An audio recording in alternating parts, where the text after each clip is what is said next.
오늘은 기도에 대해서 여러분과 함께 말씀을 나누려고 합니다. 저는 지난 2주 동안 예배에 대해서 말씀을 드렸고요. 그 다음에 하나님 말씀을 가까이 하자, 하나님 말씀에 대해서 말씀드렸습니다. 오늘은 기도예요. 지금 제가 이야기하고자 하는 이 3가지 주제는요, 신앙생활의 기본 중에 기본입니다. 그래서 우리가 예배에 충실하고 하나님 말씀들을 가까이 하고 말씀 읽고 묵상하고 기도 생활 충실히 하면 우리는 우리 믿음을 하나님과 사람들 또 우리 자신들에게 증명하며 살아갈 수 있게 됩니다. 오늘 저는 기도에 대한 이해를 여러분과 같이 나누려고 해요. 첫 번째는 기도의 대상이 누구인지에 대한 이해고요. 기도 응답을 받는 것이 어떤 것인지에 대한 기도 응답에 대한 이해, 이 2가지를 여러분과 함께 살펴보려고 합니다. 자, 먼저 기도 대상에 대한 바른 이해입니다. 우리가 누구에게 기도할까요? 우리가 기도하는 기도의 대상은 하나님이십니다.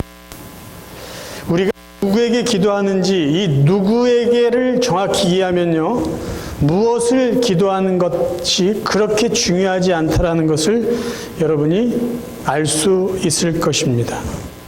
누구에게 기도하느냐가 무엇을 기도하느냐보다 훨씬 중요하다라는 말씀이에요. 세상의 모든 사람은 다 기도를 합니다. 왜냐하면 인간들에게는 종교성이 있기 때문이에요. 불안함을 느끼거나 자기 한계를 느낄 때 사람들은 누군가를 의지하며 기도를 합니다. 그래서 많은 종교들은 사람들에게 기도할 것을 강조해요. 그런데 기독교와 다른 종교의 기도에 대한 근본적인 차이점이 있는데 그것은 바로 기도하는 대상의 차이점이에요.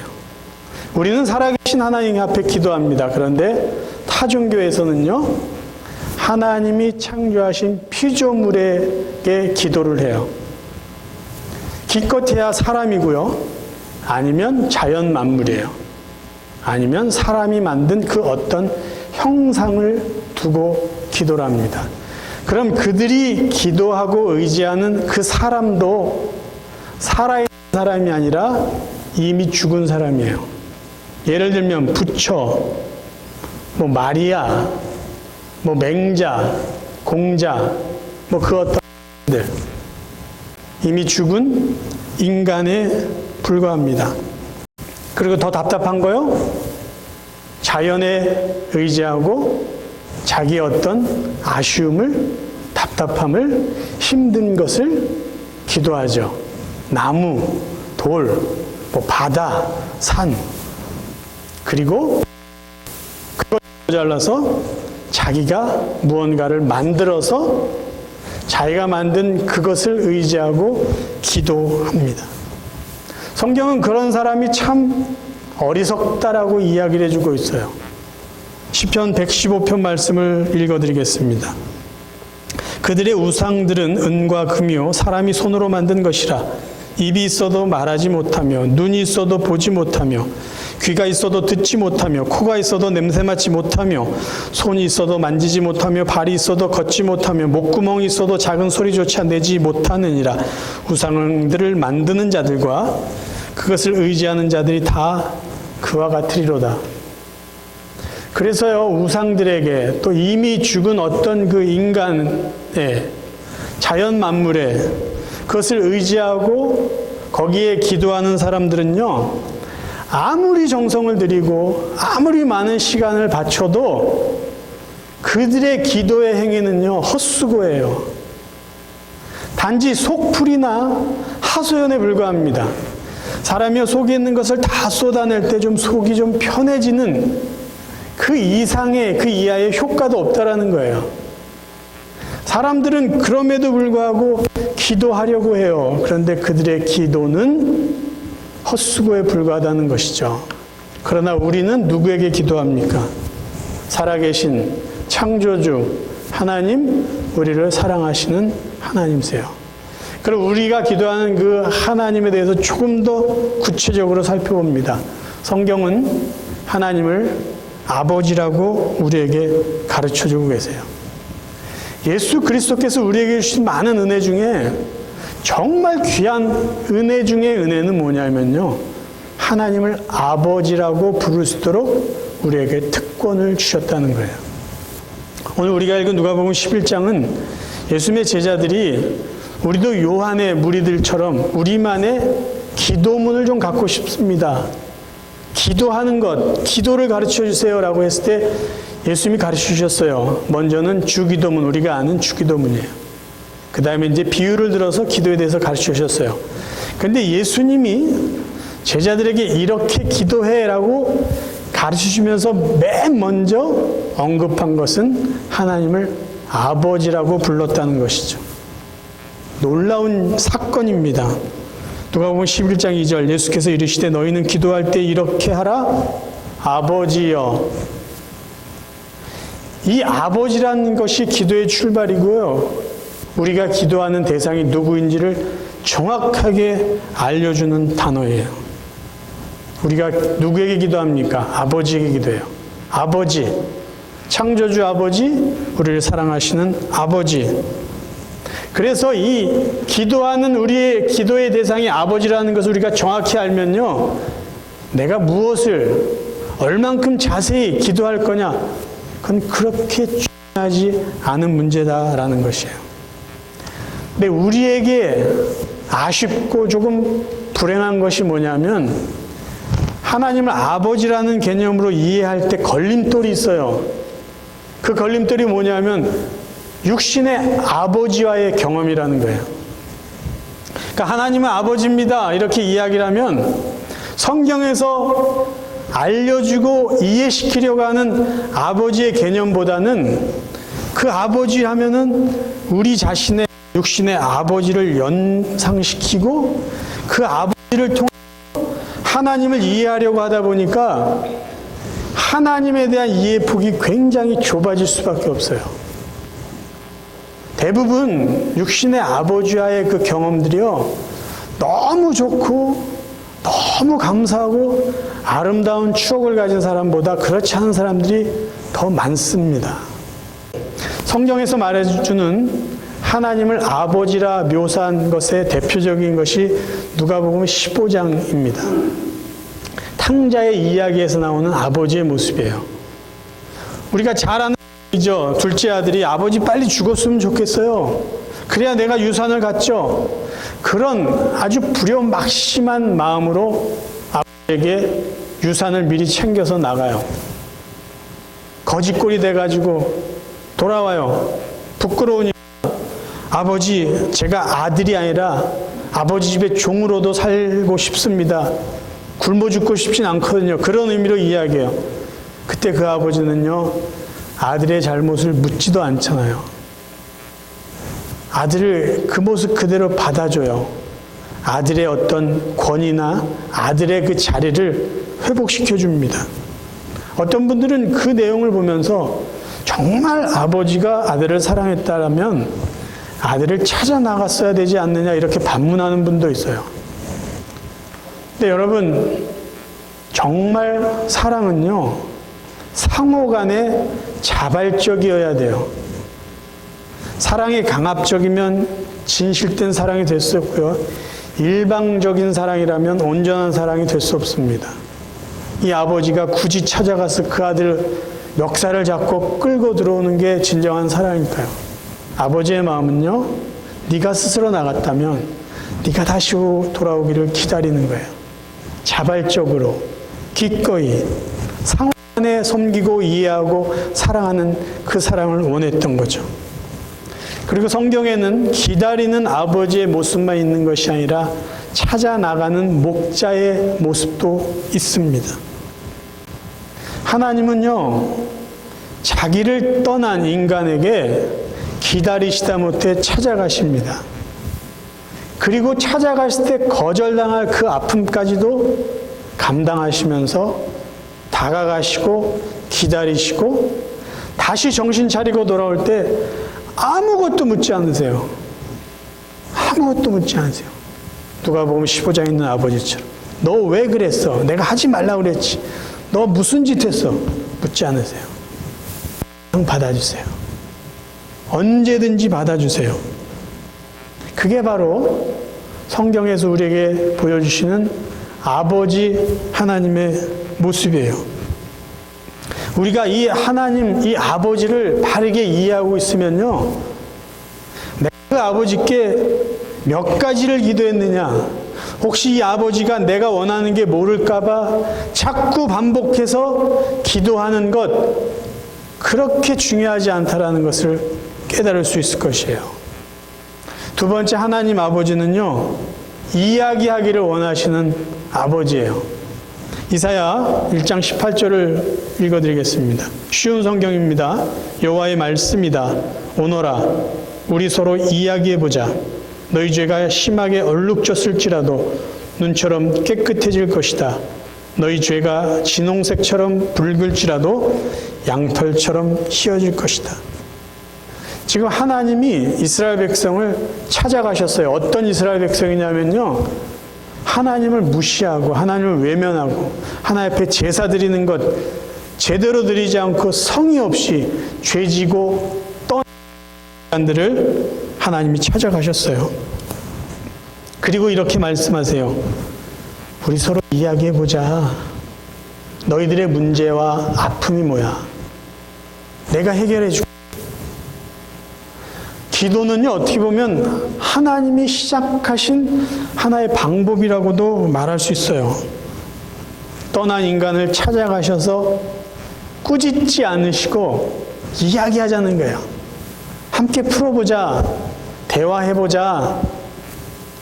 내가 너의 아픔을, 너의 문제를 해결해 줄게. 여러분, 인격적인 관계라는 말은요, 우리가 하나님과 우리는 인격적인 관계다라고 말하는데요, 인격적인 관계는요, 쉽게 말씀드리면요, 말이 통하는 관계가 인격적인 관계예요. 말만 통하면 그 관계는 인격적인 관계예요. 그러니까 하나님이 지금 이사야 1장에서 말씀하신 건요, 인격적인 관계를 원하시는 거예요. 너 잘못했어? 그래, 매 맞아. 너 이리 와봐. 따지고 꾸짖고 벌 주시려는 하나님이 아니라 우리 대화하자. 우리 서로 말이 통하는 인격적인 관계를 계속 유지하자라는 것이에요. 기도는 인격적인 관계를 유지하는 하나의 방법이에요. 그런데 우리는 종종 기도를 비인격적인 방법으로 사용하고 있어요. 우리는 종종 어떻게 기도하죠? 급한 게 있어요. 꼭 필요하다고 생각하는 게 있어요. 그럼 어떻게 기도합니까? 하나님, 이거 저에게 꼭 필요합니다. 꼭 주세요.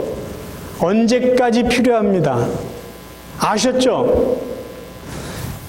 가려고 그러는데 좀 아쉬워요. 다시 기도해요. 하나님, 이거예요. 언제까지인지 다시 말씀드릴게요. 아셨죠? 믿습니다. 그리고 가요. 이 대화가 바른 대화입니까? 이게 말이 통하는 대화입니까? 우리는 하나님이 대화하자, 이야기하자, 인격적인 어떤 관계를 맺자라고 그걸 원하시는데 우리는 그 기도를 비인격적인 모습으로 사용하고 있다는 것이에요. 그래서 우리가 기도하기 전에요, 하나님과 나와의 관계가 어떤 것인지를 분명히 이해한다면 나는 굳이 이런 기도를 반복해서 아셨죠? 언제까지입니다. 그렇게 비인격적으로 기도할 이유도 필요도 없다라는 것이에요. 그리고 더 중요한 거요, 기도하기 전에 우리가 기도할 내용에 대해서 생각하기보다는 내가 기도하는 분이 하나님이다라는 것을 계속 해야 되는 이유는 나의 필요한 것을 하나님은 이미 아시기 때문이에요. 마태복음 6장 8절, 구하기 전에 너에게 있어야 할 것을 하나님 너의 누구요? 아버지께서 아시느니라. 그리고 예수님도 간구할 내용보다 하나님과의 관계가 더 중요하다라는 말씀을 또 반복해서 해주셨어요. 무엇을 먹을까, 무엇을 입을까, 무엇을 마실까, 그런 거 염려하지 말라. 그러시면서 결론적으로 뭐라고 이야기하셨냐? 그런즉 너희는 먼저 그의 나라와 그 구하라. 그리하면 이 모든 것을 너희에게 더하시리라. 이 모든 것, 먹을 것, 마실 것, 입을 것, 가장 필요한 것들을 하나님이 더해 주신다는 거예요. 무엇이 중요합니까? 관계예요, 관계. 내가 기도하는 그분은 나를 사랑하시는 창조주이시고 살아계신 나의 아버지이시다라는 겁니다. 두 번째요, 우리가 기도할 때 이해해야 될 것은요, 기도 응답에 대한 바른 이해입니다. 오늘 본문 내용은요, 내가 기도한 것이 응답받기 위해서 어떻게 기도할 것인가, 기도의 방법이 아니라 하나님이 우리의 기도를 어떻게 응답해 주시는지 이유를 이야기해 주고 있는 것이에요. 다시 말씀드릴까요? 이 본문은 기도하는 사람에게 초점이 맞춰진 게 아니라 기도를 응답해 주시는 하나님께 초점이 맞춰 있는 내용이에요.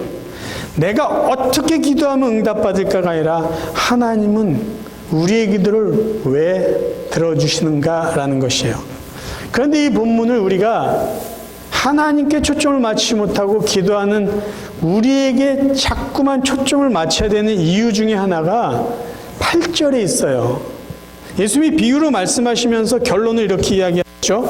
내가 너에게 말하노니 비록 벗됨으로 인하여서는 일어나서 주지 아니할지라도 그 간청함을 인하여 일어나 그 요구대로 주리라. 개역성경엔 강청으로 되어 있어요. 그래서 많은 설교를 보면 강청 기도의 능력 이런 제목들이 있어요. 자, 그럼 여기서 말하는 간청, 강청이라는 뜻을 우리가 그냥 쉽게 이해하듯이 귀찮게 졸라대는 것, 때를 쓰는 걸로 이해한다면 예수님이 이야기하시고자 하는 기도의 대상에 문제가 생겨요. 왜냐하면 하나님은 우리의 기도를 별로 들어주고 싶지 않은데 우리가 자꾸 귀찮게 하고 때를 쓰고 강하게 요구하니까 그 하나님은 마지못해서 들어주시는 하나님이 됩니다. 그럼 하나님 아버지라는 이 모든 이런 관계들에 문제가 생기는 거예요. 자, 그러면 이 간청함, 강청 기도의 뜻이 무엇일까요? 최갑종 교수, 백석대 신약학 교수의 말을 인용하겠습니다. 이 강청이라는 헬라어의 원어는 아나데야인데요. 이 말의 본래는요, 그러니까 단어 자체의 뜻은요, 부끄러움이 없다, 체면이 없다인데 이 최 교수가 연구한 거는 70인역이나 유대 랍비 문헌이나 유대 역사가 요세푸스가 인용한 글을 보면 어떤 의미로 사용됐냐 하면 부끄러움을 당하지 않기 위해, 체면을 잃지 않기 위해 이런 의미로 사용됐다라는 거예요. 그리고 이분은 그 당시의 유대의 관습으로 이 본문을 이해해야 된다고 하면서 학자들의 말을 그대로 인용합니다. 저도 여러분께 그대로 읽어드릴게요. 당시 유대의 촌락에서 어느 한 가정이 손님을 맞이하게 되면 그것은 곧 마을 전체에 체면이 걸려있는 일이다. 그래서 그 가정이 찾아온 손님을 환대하기 위해 이웃 사람에게 찾아가서 도움을 요청하면 그 이웃이 최선을 다해서 도움을 주어야 하는 것은 마을의 불문율이었다. 만일 누가 핑계를 대고 도움을 거절하는 경우 그는 마을 전체로부터 손가락질을 받게 되고 부끄러움과 창피를 당하게끔 되어 있었다. 그러면 이 8절에서 예수님께서 말씀하시고자 하는 간청함, 강청함의 의미는 어떤 것입니까? 지금 잠을 자고 있어요. 제가 잠을 자고 있는데 제 친구가 새벽에 문을 두드리면서 떡을 달라고 요구할 때 제가 그 친구의 우정을 봐서는 안 들어줄 수 있을지 몰라도, 그런데 이런 일도 없다는 거예요. 그런 일은 있을 수 없는 일인데 만약에 그런 일이 있는다 하더라도 저는 체면 때문에라도 밤중에 무례하게 찾아온 그 친구의 요구를 들어준다라는 것이에요. 체면 때문에라도. 그래서 지금 예수님이 말씀하시고자 하는 기도가 응답되는 이유는요, 기도하는 사람이 끈질기게 강하게 때를 쓰듯이 기도했기 때문이 아니라 하나님 아버지의 체면, 하나님 아버지의 그 마음 때문이라는 거예요. 이해하셨어요?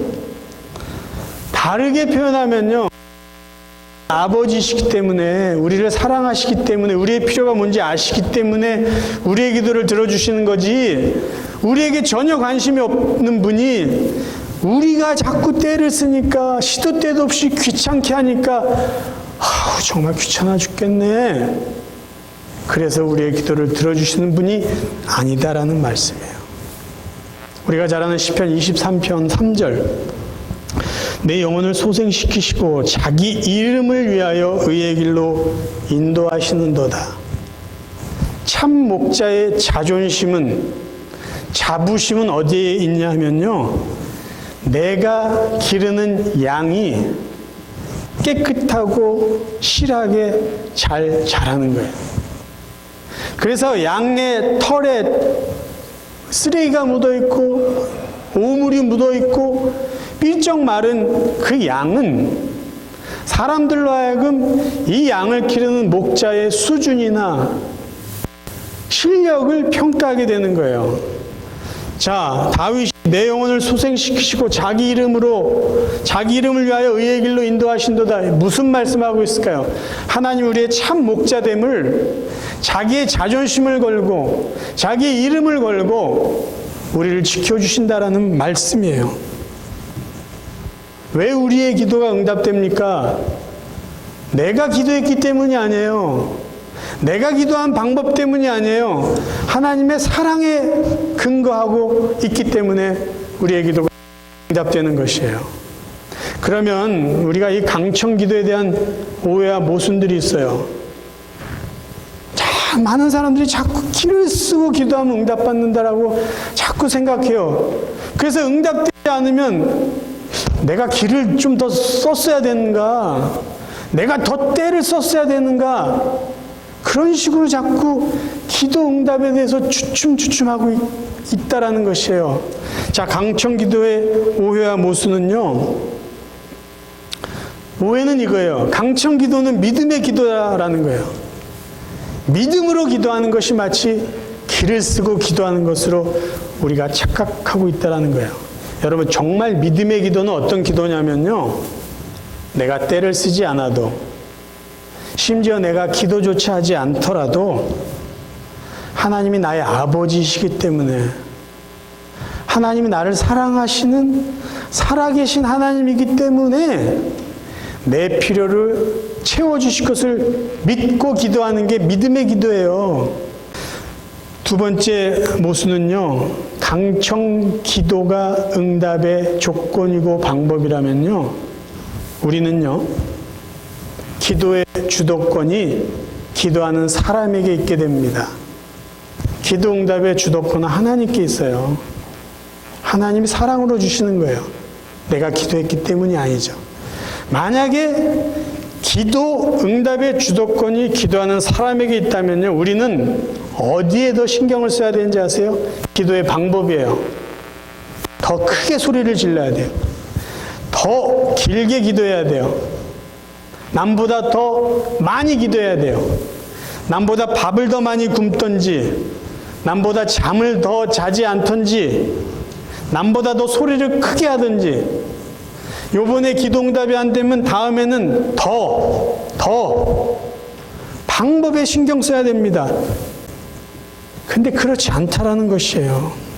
기도 응답은요, 내가 어떻게 기도했는지 그 방법에 결정나는 게 아니라 하나님이 나를 얼마나 사랑하는지 그 사랑에 기초하고 있는 것이에요.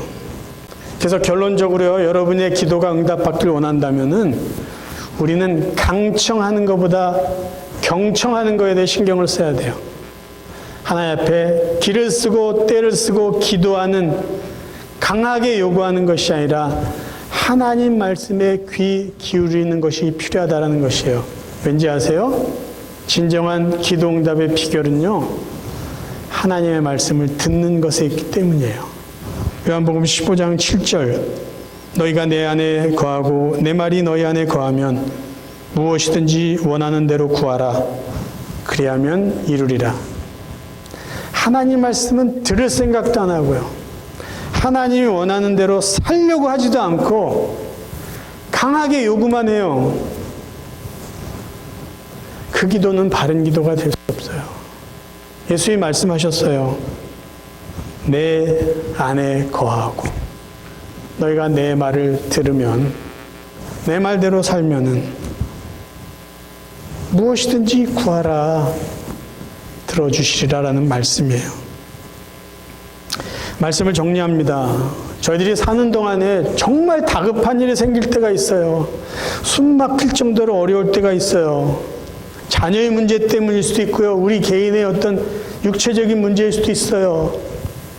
그럴 때 우리는 소리 높여 부르짖고 기도하셔야 돼요. 아니, 위급할 때 뭐 점잖게 아버지가 알아서 해주시겠지, 그럴 수 없어요. 우리는 기도할 때는 기도하셔야 돼요. 소리를 지를 때는 질러야 돼요. 눈물 흘릴 때는 눈물 흘리면서 기도해야 돼요. 새벽에도 기도할 수 있고요, 밥을 굶어가면서도 기도해야 돼요. 이 기도는 각기 정말 의미 있고 소중한 시간들이에요. 그런데 중요한 것은 그 기도 속에 하나님 아버지에 대한 분명한 믿음을 갖고 있느냐라는 것이에요. 하나님 아버지에 대한 신뢰가 있느냐, 그런 것 없이 관계에 대해서는 신경 쓰지 않고, 내가 급하니까, 내가 죽을 것 같으니까 빨리 들어주세요, 안 되면 내 죽습니다, 죽을지도 몰라요, 이런 식으로 때를 쓰고 요구하기만 한다면 결국 이런 기도는요, 내가 원하는 것을 얻어내기 위한 수단에 불과할 뿐이에요. 사랑하는 성도 여러분, 저는 올 한 해 예배에 집중하고 하나님의 말씀 더 많이 읽고 묵상하기를 원해요. 그리고 하나 더, 기도 생활에 충실하기를 원합니다. 어떤 마음으로 우리가 기도해야 될까요? 내가 기도하는 분은 살아계신 하나님이신데 그분이 나를 사랑하는 아버지야라는 이 관계를 기억하시면서 기도할 수 있기를 바라요. 이론이 아무리 많아도 뭐합니까? 실천하지 않으면. 잘 알고 기도할 수 있기를 바라요. 우리가 하나님과의 관계에 집중하면요, 하나님은 우리의 간구를 들어주세요. 관계에 우리가 집중하면 하나님은 우리의 간구를 응답해 주신다는 말씀이에요. 하나님과의 인격적인 대화의 시간을 통해서 하나님 관계에 더 우리가 깊이 젖어들 때, 그럴 때마다 주신 하나님의 은혜를 올 한 해 더 많이 경험하시면서 살아가는 기도하는 성도 되시기를 주님의 이름으로 축원합니다.